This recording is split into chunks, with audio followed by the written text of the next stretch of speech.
और पूरी पृथ्वी को इन्होंने जी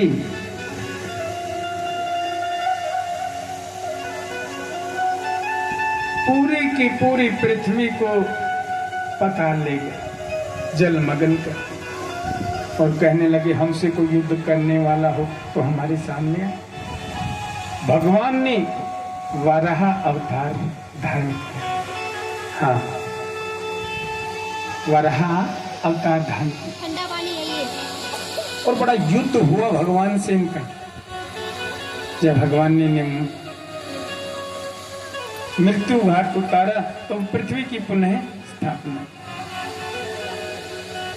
उस समय हिरण्याकश्यप के मन में आया कि विष्णु ने मेरे भ्राता को मार दिया, हमारे भाई को मारने वाला हमारा दुश्मन है। सो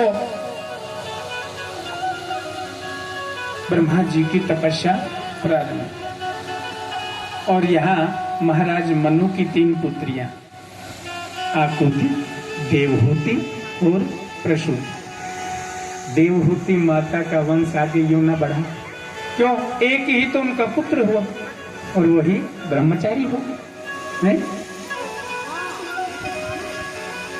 महाराज मनु ने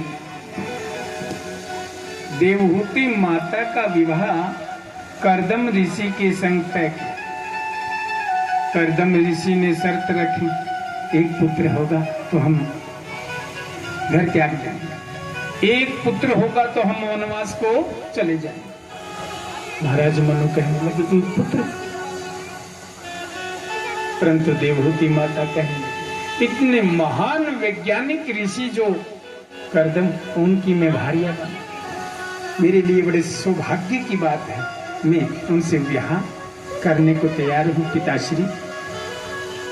और इन दोनों का विवाह संपन्न हो, और जैसे ही विवाह हो गया ना, कर्दम ने अपनी कुटिया में माता देवहूति को लेकर गए।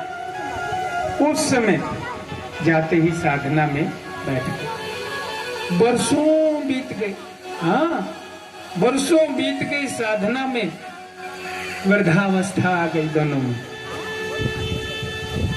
आज जैसी साधना पूर्ण हुई, कर्दम ऋषि ने आंखें खोली, सामने देवहूति को देखा।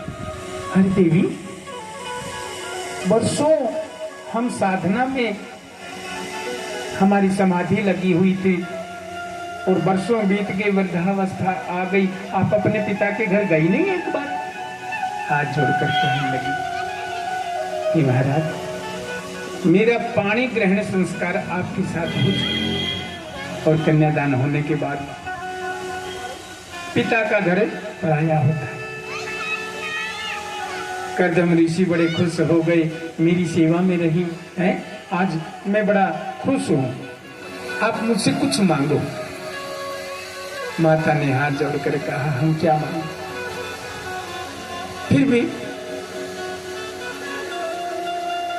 आपने वर्षों हमारी सेवा जो की है, फल तो मिलना चाहिए। कर्दम ने कहा, ऐसा कर, आंखें बंद कर। जैसे ही देवहूति माता ने आंखें बंद की ना, बड़ा सुंदर मकान और सुंदर विमान प्रस्तुत हो गए। साधना का फल है। और उस मकान में सुंदर सरोवर भी निर्मित हो गया। कर्दम ने कहा, मेरे साथ हाथ पकड़ करके ले, और जैसे ही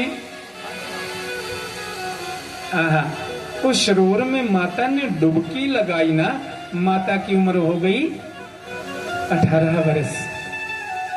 कर्दम ने डुबकी लगाई तो उनकी उम्र हो गई 20 वर्ष। ये साधना ही का तो फल है, जो साधना की है उसका प्रताप है। एक बात बता, हमेशा साधना के